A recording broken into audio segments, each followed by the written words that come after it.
Chers amis, je suis très ravi pour cette belle occasion que le Seigneur nous donne de partager avec vous la parole du Seigneur. C'est un privilège que je sois reçu dans votre maison en ce jour pour vous parler du royaume, pour parler de l'amour de Dieu, ce que Dieu est capable d'accomplir et de faire dans notre vie. Et je suis le pasteur Jean Bosco Kindomba. Je dirige l'église du sang précieux qui est à Kinshasa, en République démocratique du Congo, dans le quartier Matongi.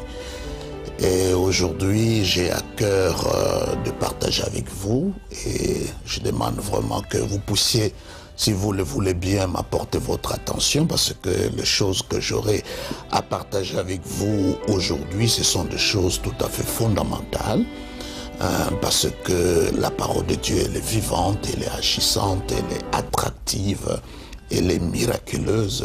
La Bible dit tout ce qui existe à cause de la parole.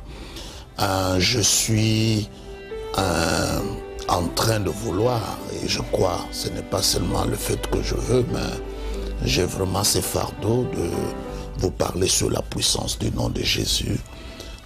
Je choisis le texte des Actes chapitre 3, le verset 1er, et je vais m'arrêter juste au verset 10 ou au verset 11. La Bible dit: Pierre et Jean montaient ensemble au temple à l'heure de la prière. C'était la 9e heure. Il y avait un boîtier de naissance qu'on portait et qu'on plaçait tout le jour à la porte du temple appelé la Belle, pour qu'il demandât l'aumône à ceux qui entraient dans le temple. Cet homme, voyant Pierre et Jean qui allaient y entrer, leur demanda l'aumône. Pierre, de même que Jean, fixa les yeux sur lui et dit: Regarde-nous. Et il le regarda attentivement, s'attendant à recevoir de quelque chose. Alors Pierre lui dit: Je n'ai ni argent ni or, mais ce que j'ai, je te le donne au nom de Jésus-Christ de Nazareth. Lève-toi et marche. Et le prenant par la main droite, il les fit lever, et au même instant, ses pieds, ses chevilles devinrent fermes. D'un saut, il fit debout et il s'est mis à marcher. Il entra avec eux dans le temple, marchant, sautant, louant Dieu. Tout le monde le vit marchant et louant Dieu. Il reconnaissait que c'était celui qui était assis à la belle porte du temple pour demander l'aumône. Et il fut rempli d'étonnement et de surprise au sujet de ce qui lui est arrivé. Comme il ne quittait pas Pierre et Jean, tout le peuple étonné accourut vers eux au portique de Salomon. Que Dieu vous bénisse pour de nouveau encore. Je tiens à vous remercier parce que vous n'êtes pas obligé de me suivre, mais là, si vous m'apportez votre attention, ça me touche énormément et je peux que bénir le Seigneur pour cela. C'est un texte tout à fait extraordinaire. L'Église venait de naître. Jésus est enlevé, est allé au ciel. Il a envoyé le Saint-Esprit au chapitre 2. Et c'était un moment difficile pour les disciples de continuer de prier parce que ceux qui ont amené Jésus-Christ à la croix et qui ne voulaient pas que Jésus ressuscite, c'était vraiment un sanglant échec pour eux de savoir que Jésus était ressuscité et qu'il est parti au ciel. Et cette fois-là, il a envoyé le Saint-Esprit. Les disciples étaient tellement remplis du Saint-Esprit et ils sont allés au temple pour adorer et pour célébrer le Seigneur. Vous savez qu'il y a des moments où c'est facile d'aller à l'église, mais il y a des moments parfois c'est difficile, mais c'est à ce moment-là que le Seigneur nous attend pour que nous puissions montrer et manifester réellement l'amour qu'il a manifesté pour nous, l'amour qu'il a manifesté pour vous, chers amis, vous qui êtes en train de me suivre. Et c'est comme ça la Bible dit: Pierre et Jean montaient ensemble au temple à l'heure de la prière. Donc il y avait une heure tout à fait exacte. C'était pas des gens qui allaient à l'église en retard. C'était un programme, c'était pas quelque chose d'improvisé.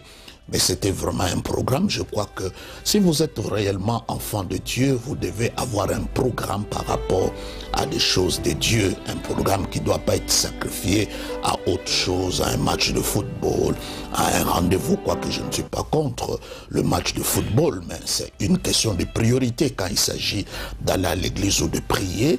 Il y a lieu d'y aller parce que Dieu doit être le centre de notre vie, le centre de votre vie aussi. Et donc Pierre et Jean, les deux, sont allés au temple et la Bible précise même l'heure, c'était à la 9e heure. Mais lorsque ils arrivent jusqu'au temple, ils ont trouvé quelqu'un qui était boiteux, qui ne marchait pas. On ne dit pas qu'il était paralysé, on ne dit pas qu'il était paralytique, on dit qu'il était boiteux. Ça veut dire beaucoup des organes dans son corps fonctionnaient très bien. Cela veut dire sa tête marchait très bien, ses bras, mais il avait un problème. Ses jambes étaient faibles et il ne pouvait pas bien marcher. Et de là, déjà, nous tirons une leçon que j'aimerais bien partager avec vous. Vous savez, dans la vie, il peut arriver que tout marche dans votre vie, mais il y a un domaine qui ne marche pas. Ça peut influencer le reste. Cet homme-là, ses bras, c'était robuste, c'était fort. Il pouvait parler, il pouvait voir, il pouvait raisonner, il pouvait penser. Il pouvait faire tout ce qu'il peut faire, mais malheureusement, le fait que simplement que ses jambes étaient faibles, qu'il était boiteux, il ne pouvait pas faire grand-chose. Cela veut dire son état d'infirmité a influencé toute sa vie, presque toute sa vie a été construit autour de cette infirmité. C'est comme ça, mes bien-aimés, ça peut arriver, vous avez de l'argent, les affaires marchent très bien, mais vous avez un problème au très fond de votre cœur, dans le sous-sol de votre cœur, qui vous dérange énormément. Et ces problèmes-là arrivent maintenant à contaminer le reste de votre vie de couple, votre vie dans le domaine des affaires, politiques ou bien dans d'autres domaines.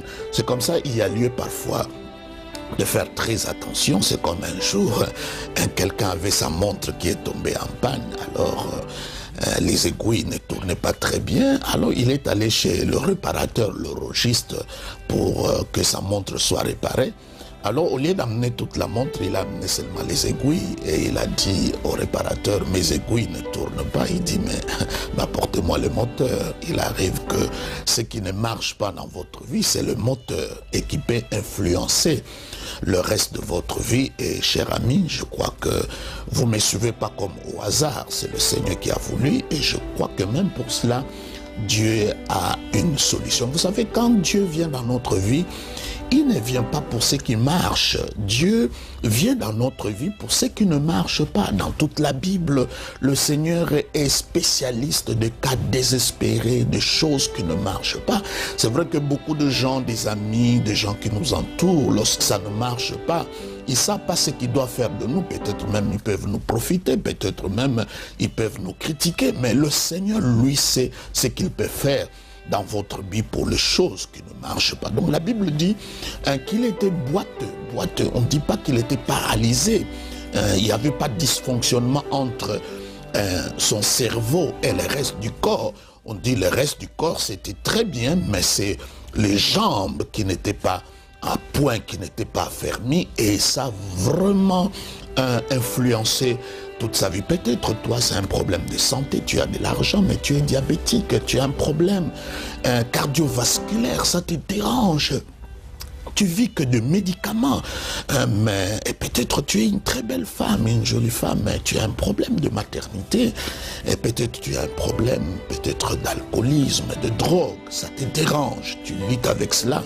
Je ne peux pas me permettre de me moquer de vous, mais plutôt je suis là comme un serviteur de Dieu pour vous apporter l'aide que vous avez besoin par la grâce du Seigneur, parce que je crois que Dieu est puissant, il est capable de tout. Donc on dit qu'il était boiteux et on dit boiteux de naissance. Il y a des gens qui sont devenus boiteux à cause d'un accident, à cause peut-être d'une maladie ou à cause d'un faux pas. la personne devient boitée ou paralytique. Mais là, on dit, depuis sa naissance, il était boité. Ça veut dire, je pourrais dire, la notion de marcher n'était pas programmée en lui. Donc, il y a des gens, en réalité, ceux qui sont en train de vivre, ils n'ont aucune référence, j'aimerais bien le dire comme ça, ils n'ont aucun repère, ils n'ont aucune notion. Si nous parlons en termes d'ordinateur, nous dirons que dans son disque dur, ce programme-là de marcher ne se trouvait pas parce qu'il est boité depuis sa naissance. Et parfois, des choses que tu es en train de vivre, c'est parce que tu n'as aucune référence. Et tu as la volonté, mais tu n'as pas le pouvoir.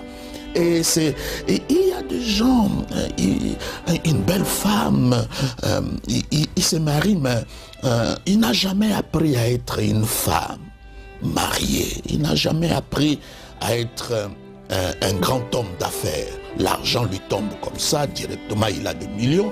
Tu vois la personne qui bascule simplement.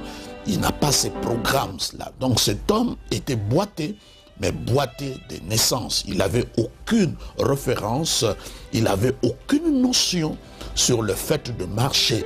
Et si vous êtes là, vous êtes en train de me suivre, s'il y a un domaine dans lequel vous dites vraiment que je n'ai aucune référence, je vous en supplie au nom du Seigneur, il ne faut pas fermer la porte, il ne faut pas jeter la clé sous le paillasson, il ne faut pas faire le bilan. Le Seigneur est là par cette parole pour vous apporter l'aide que vous avez besoin. Parce que moi-même, je suis le résultat de cela. Je n'ai pas fait de grandes études, mais aujourd'hui, le Seigneur, par sa grâce, me fait voyager par tout le monde et je rencontre de grandes personnes. Parce que la grâce de Dieu, lorsqu'elle est là, elle qualifie même des gens qui ne sont pas qualifiables. Et la grâce de Dieu, lorsqu'il est là, ça donne des capacités à des gens pour lesquels on ne peut rien espérer d'eux.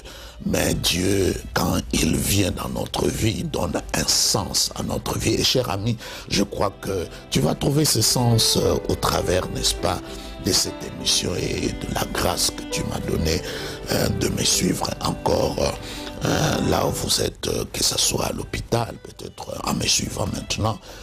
Vous êtes malade et le médecin a diagnostiqué que vous avez une maladie incurable.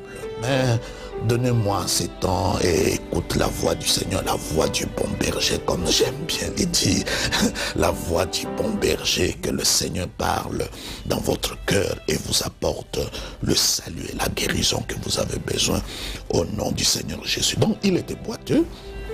Pas simplement boité, mais il est boiteux de naissance. Et la Bible dit comporter et complacer. C'est la dépendance. Comporter et complacer. Donc, il ne pouvait pas de lui-même marcher. Et vous savez, mes bien-aimés, la vie de dépendance, ce n'est pas une très bonne vie parce que quand tu es dépendant, mes bien-aimés, tu es la risée de tout le monde. Tu dépends, n'est-ce pas?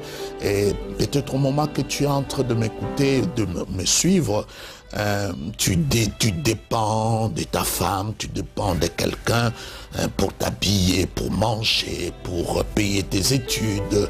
Tu dépends tellement de gens et que tu es devenu la risée de tous ces gens-là. Mais le Seigneur vient au travers de cette parole pour te donner l'autonomie parce que Dieu t'a créé à son image. Vous savez, si aujourd'hui on veut chercher la photo de Dieu, la photo de Dieu c'est vous qui êtes l'image de Dieu, qui est la photo de Dieu. Et le Seigneur veut vous donner cette autonomie. Je le dis au nom du Seigneur parce que le nom de Jésus est puissant et le nom de Jésus est capable de te donner l'autonomie, l'auto-prise en charge. Cet homme dépendait des autres, dépendait de leur gentillesse, dépendait de leur miséricorde, dépendait, n'est-ce pas, de leur bon vouloir. Et si ce jour-là, ils n'étaient pas disponibles parce qu'eux aussi, ils avaient leurs problèmes. Donc, la personne ne pouvait rien faire parce qu'il était dépendant. J'ai prie Dieu qui te délivre de toute dépendance. Peut-être dépendance à la drogue, dépendance, n'est-ce pas, à une copine, dépendance peut-être à un oncle. Et celui-là, aujourd'hui, a des problèmes, il n'arrive plus à payer tes études. Même nos nations, nos pays, tu prends nos pays africains dépendent, n'est-ce pas, de l'extérieur. croit que nous avons des richesses, mais c'est eux qui fixent le prix. Donc la dépendance, ce n'est pas quelque chose de très bien. S'il y a lieu de dépendre, nous devons dépendre de Dieu. Mais s'il y a une certaine dépendance, ça ne doit pas être jusqu'à un certain niveau où ta nourriture, de ce que tu dois porter comme habit, les besoins les plus basiques, tu n'arrives pas à le pouvoir même de tes enfants. Tu dépends, n'est-ce pas, de ton oncle, ou bien tes propres enfants dépendent de leur oncle.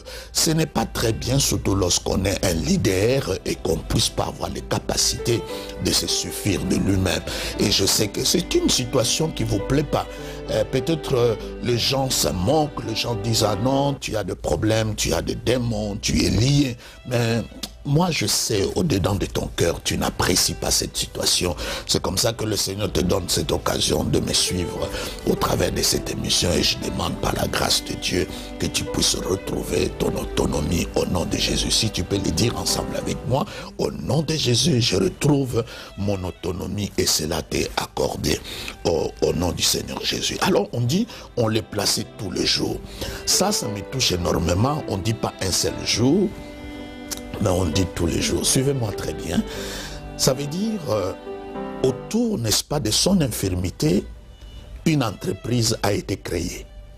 En d'autres termes, autour de son infirmité, ils ont rendu ça une institution. Ce n'est pas un problème d'avoir des difficultés, ce n'est pas un vrai problème de passer parfois des moments difficiles. Mais c'est que Dieu ne veut pas que nous puissions construire autour de nos problèmes. Il y a des gens qui construisent autour de leurs problèmes. Ah, je suis divorcé, je suis veuve, je suis veuf, je suis déçu, j'ai aimé cette fille-là et cette fille-là m'a abandonné, il est parti avec un autre homme. Et autour, n'est-ce pas, de la déception, tu construis ta vie et ça, Dieu n'apprécie pas. Le problème peut arriver, mais ne rendez pas ces problèmes comme une institution. Et ici, nous voyons une institution est en train d'être créée autour de son infirmité. Donc, il y a des gens qui trouvent que c'est mieux que tu restes dans cet état-là parce qu'ils en profitent. Ça leur apporte quelques profits, quelques bénéfices. Mais ça, ce n'est pas la volonté de Dieu. Dieu t'a créé à son image. J'aimerais bien te dire, celui qui a créé la montre ne pose pas la question pourquoi il a créé la montre. Ou bien celui qui a créé la caméra ne pose pas la question pourquoi il a créé la caméra. Celui qui a créé l'ordinateur, il ne pose pas la question pourquoi il a créé l'ordinateur. L'ordinateur a été créé pour répondre à un besoin. Et vous aussi, Dieu ne pose pas une question pourquoi il vous a créé. Parce qu'il vous a créé pour répondre à un besoin. Mais il ne faut pas que les gens profitent de vous, n'est-ce pas? Que les gens profitent, n'est-ce pas, de vos faiblesses. Que les gens profitent, n'est-ce pas, de vos manques. Que les gens profitent, n'est-ce pas, de votre infirmité. Et que vous construisez autour de cela. Vous savez, aujourd'hui, si vous avez un frère, un enfant, un parent qui est paralytique et que vous voulez construire une maison. Vous savez ce que vous allez dire à l'architecte, vous allez donner le plan et à un moment vous allez dire, fais attention architecte, j'ai un frère, j'ai peut-être un parent qui est paralytique. Cela veut dire que toute la maison va être construite en fonction, n'est-ce pas, de son infirmité, que ce soit même la toilette, que ce soit les lits, que ce soit la place pour mettre le téléphone. Donc tout doit être construit en fonction de l'infirmité. Et ça, ce n'est pas la volonté de Dieu. Je sais qu'un problème t'est arrivé, tu as été déçu, ça t'a fait trop mal, tu as pleuré toute la nuit jusqu'à vider le torrent de tes larmes. Mais je te demande au nom de Jésus, ne construisez pas, s'il te plaît, autour de cette infirmité. Ne rendez pas ça comme une institution. Dieu ne veut pas ça. Le problème arrive, ça passera, parce que ce n'est pas le premier problème que tu as eu dans la vie. Tu en as eu beaucoup. Tu en as eu beaucoup. Peut-être même tu as souffert lorsque tu ne connaissais pas le Seigneur. Et Dieu t'a fait grâce, parce que même lorsque tu n'étais pas aimable, le Seigneur, lui, il t'a aimé. Et aujourd'hui, il n'a pas changé. Tu n'as rien fait pour qu'il t'aime hier. Et aujourd'hui, tu ne feras rien qu'il puisse t'aimer. Il continue à t'aimer. Mais ce qu'il veut, que tu ne puisses pas construire autour autour de ton infirmité. Je suis divorcé, je suis malade, je n'ai pas l'argent, j'ai tel problème. Et tu construis toute ta vie, ta manière de penser, ta manière de t'habiller, ta manière de réfléchir. Tu réfléchis toujours en fonction de ton infirmité. S'il te plaît, je brise toute institution, je brise toute compagnie, société qui est fondée autour, n'est-ce pas, de ton infirmité au nom du Seigneur Jésus-Christ. C'est comme ça la Bible dit, tous les jours, on l'a porté au temple. Et ça, c'est extraordinaire. On dit, on le portait où c'est à la porte. Vous savez, celui qui est à la porte n'est ni à l'intérieur ni à l'extérieur. Il est dans un endroit de transition, n'est-ce pas? Il y a des gens, ils sont ni bénis, ni maudits, ni pauvres, ni riches, ni élevés, ni en bas. Donc tu es dans une transition. Et la transition, à dire, nous qui sommes en Afrique, nous savons souvent, on a des gouvernements de transition. Et souvent, on ne prend pas de décisions sérieuses, on ne signe pas de grands contrats avec un gouvernement de transition. Et tu es resté longtemps dans la transition, tu es resté longtemps, hein, tu ne sais pas, est-ce que... Il y a des gens comme ça, à un certain âge, il ne sait pas, il est célibataire, il est marié, et Dieu ne veut pas ça pour vous. Donc, on le plaçait à la porte, je dis bien à la porte. Et celui qui est à la porte, dites-vous, n'est pas à l'intérieur, n'est pas à l'extérieur. Je l'ai déjà dit et je le répète encore. Et ça, ce n'est pas la volonté du Seigneur. Tu es resté longtemps dans la transition. Le Seigneur veut que tu entres dans la plénitude de ta bénédiction. Le Seigneur veut que tu entres dans la plénitude de l'abondance qu'il a réservée pour vous. Parce que Dieu a un plan, il a un projet pour vous. Et Dieu veut que vous puissiez expérimenter l'abondance, la grâce, la gloire, le succès, l'amour, et que tu puisses vivre les grandes choses, parce que Dieu c'est ton Père, et en tant que Père, il dit, méchant que vous êtes, vous donnez de bonnes choses à vos enfants. Quand votre enfant vous demande du pain, vous ne lui donnez pas, n'est-ce pas, de la pierre. Si vous demande du poisson, vous ne lui donnez pas de l'escorpion. Et combien à forte raison, Dieu ne vous donnera pas de bonnes choses. Donc Dieu ne donne que de bonnes choses. Comme ça la Bible dit, toute grâce excellente, tout don parfait viennent de l'Éternel. Donc si tu dois attendre quelque chose de la part de Dieu, ça peut être que don parfait et grâce excellente, et recevez ce don parfait et cette grâce excellente là où vous vous trouvez.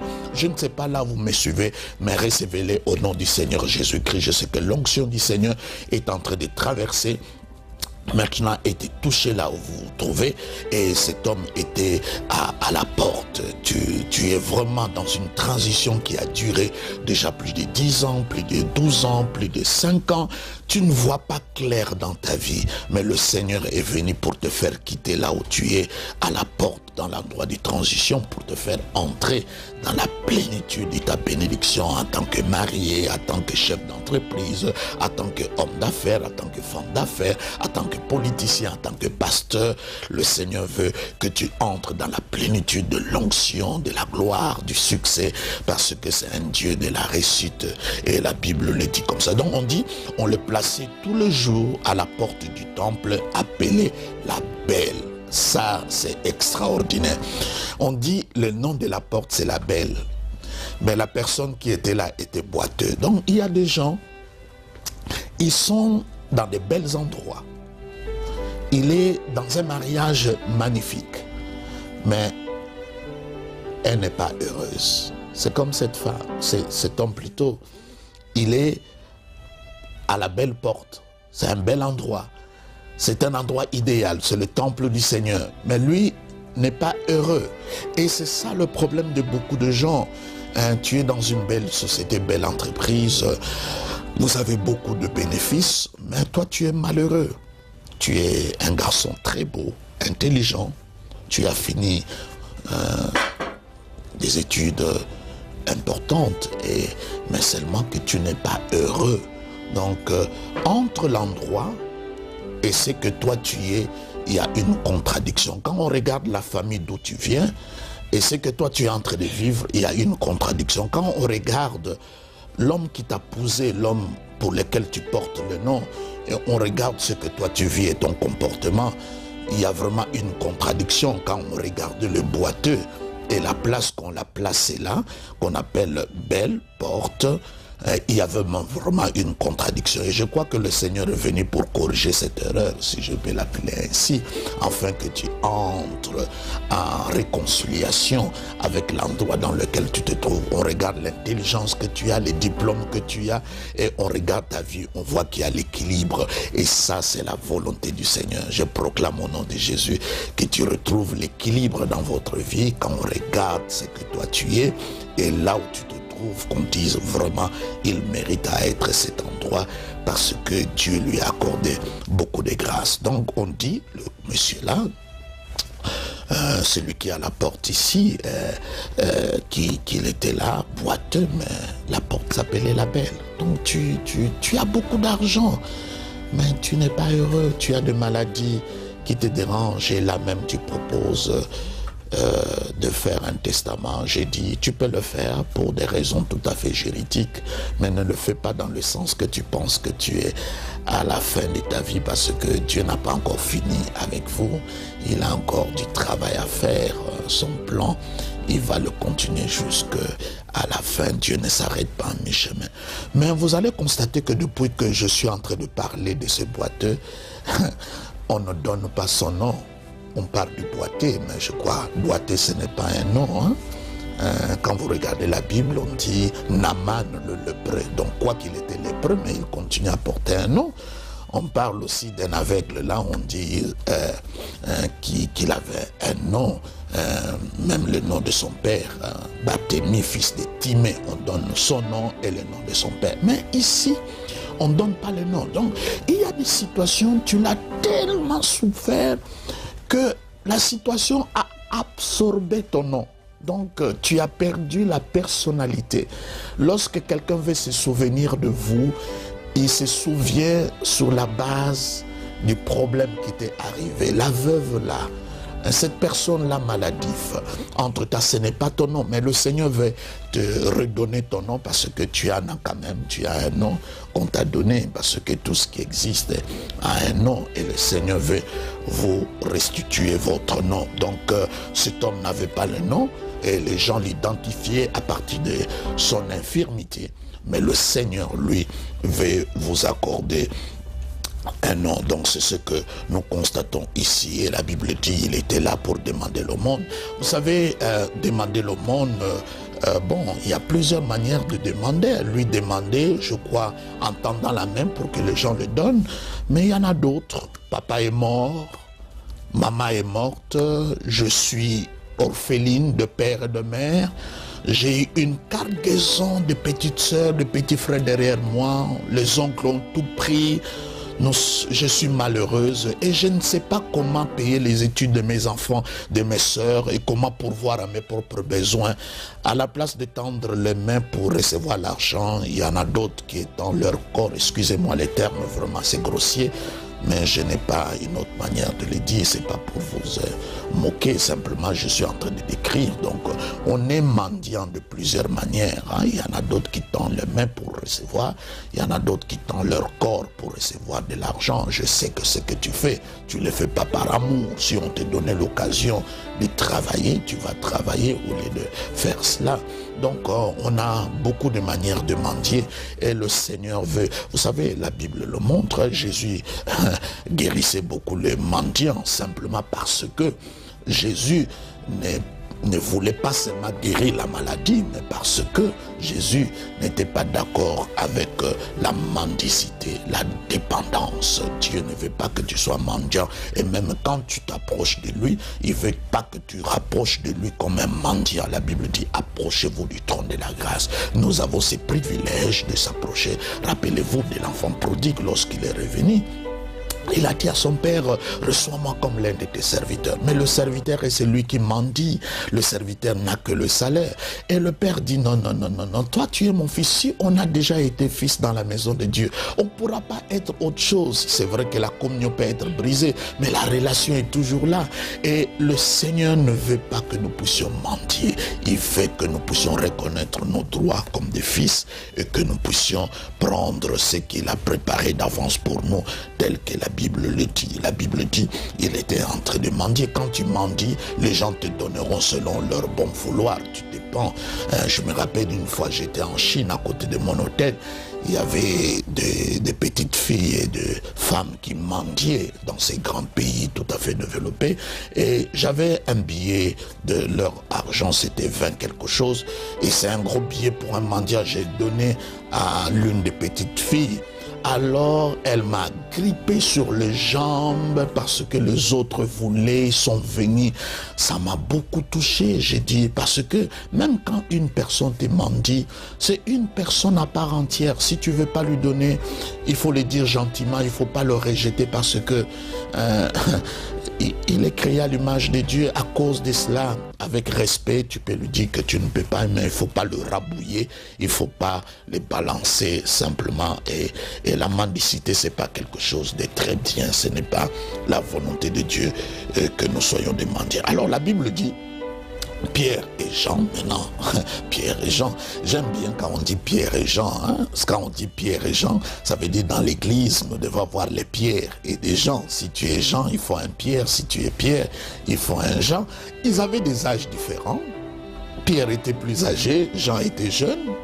Ils avaient les tempéraments tout à fait différents. Donc ça ne veut pas dire si nous voulons marcher ensemble, tous nous devons avoir les mêmes âges, le même tempérament, le même comportement. La maturité fait que nous puissions vivre et travailler avec des gens qui sont différemment de nous. Là on dit Pierre et Jean. L'unité ce n'est pas l'uniformisme. L'unité c'est la diversité, n'est-ce pas? Unis dans la diversité, c'est ça, on dit Pierre et Jean, parce que l'onction elle est corporative, l'onction n'est pas individuelle, mais ils ont formé un corps et tous ensemble sont allés au temple. Et la Bible dit, lorsque cet homme a vu Jean et Pierre, Pierre et Jean, j'aimerais bien dire Pierre et Jean, qui allaient entrer, leur demanda l'aumône. Pierre, de même que Jean, fixa les yeux sur lui et dit, regarde-nous. Ici, j'aimerais bien relever un principe de la vie que j'appelle l'intention. Vous savez, la plupart des choses que nous faisons, nous les faisons sans intention. Et surtout, il y a des gens qui vivent comme ça au gré des vagues. Hein. Ils ne sont pas intentionnés dans ce qu'ils font. Il y a le pouvoir de l'intention. Vous savez, c'est si tu es concentré à une chose, il y a une loi qu'on appelle la loi de l'attraction. Quand tu es concentré à une chose, tu vas l'attirer. C'est comme ça Job a dit, c'est que je crains, c'est ce qui m'arrive. Et la plupart du temps, nous faisons des choses, ça ne marche pas parce que nous ne sommes pas concentrés. C'est parce que nous ne sommes pas intentionnés, nous le faisons au hasard. C'est ça la différence entre un professionnel et un amateur. Le professionnel fait des choses avec intention. Ce que l'amateur fait de temps en temps, le professionnel le fait à chaque instant et il le fait avec intention. Donc il y a lieu de faire des choses maintenant avec intention. Mais le meilleur de toi-même, mettez la niaque qu'il faut. Et vous allez voir que les choses vont marcher au lieu de faire des choses au gré des vagues, de le faire comme tu n'as pas envie de le faire. Il faut mettre le sien, il faut mettre le meilleur, il faut mettre le paquet. Et quand vous le faites, tout ce qui est de votre pouvoir, vous investissez dans ce que vous faites, vous allez voir ce qui va s'arriver. Parce que ici, Pierre et Jean, ils ont dit quelque chose, dit, fixant les yeux sur lui et dit, regardez-nous. Fixant les yeux, c'est les yeux de la compassion, dit regardez-nous, pas regardez Dieu, mais regardez-nous.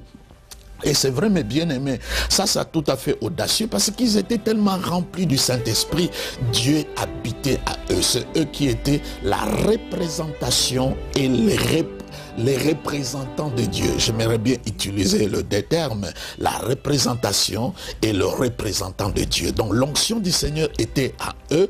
Dieu les avait intronisés le jour de la Pentecôte. Il dit, regardez-nous. Et c'est vrai qu'aujourd'hui, vous n'aurez plus l'occasion d'avoir Pierre et Jean. Humblement, je viens devant vous, remplaçant, si je peux me permettre de dire cela, Pierre et Jean. Et si tu peux regarder, avoir l'intention, arrêter ce que tu fais.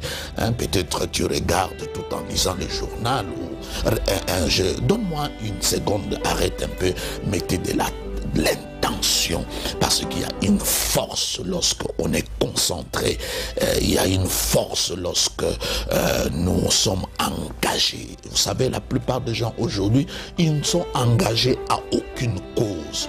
Il faut être engagé. Il dit, regardez-nous, regardez-nous. Et la Bible dit, et il regarda attentivement, s'attendant à recevoir quelque chose. Et ça, c'est vraiment la clé de tout. Et vous savez, la Bible dit, il s'attendait à recevoir. Et ça, c'est très important. Quand tu n'attends rien, tu n'as rien. Il faut avoir l'expectative, c'est très important. Vous savez, on peut remplacer le mot attente par le mot foi. Jésus disait souvent, qu'il te soit fait selon ta foi. Nous pouvons aussi te dire qu'il te soit fait selon ton attente. Il y a des gens qui n'attendent rien. Il faut attendre à quelque chose pour recevoir quelque chose. Et la Bible dit, il s'attendait. C'est vrai que cet homme ne connaissait pas son vrai besoin parce que pour lui, c'était de l'argent. Il attendait de l'argent. Et c'est ça le comble de beaucoup de gens.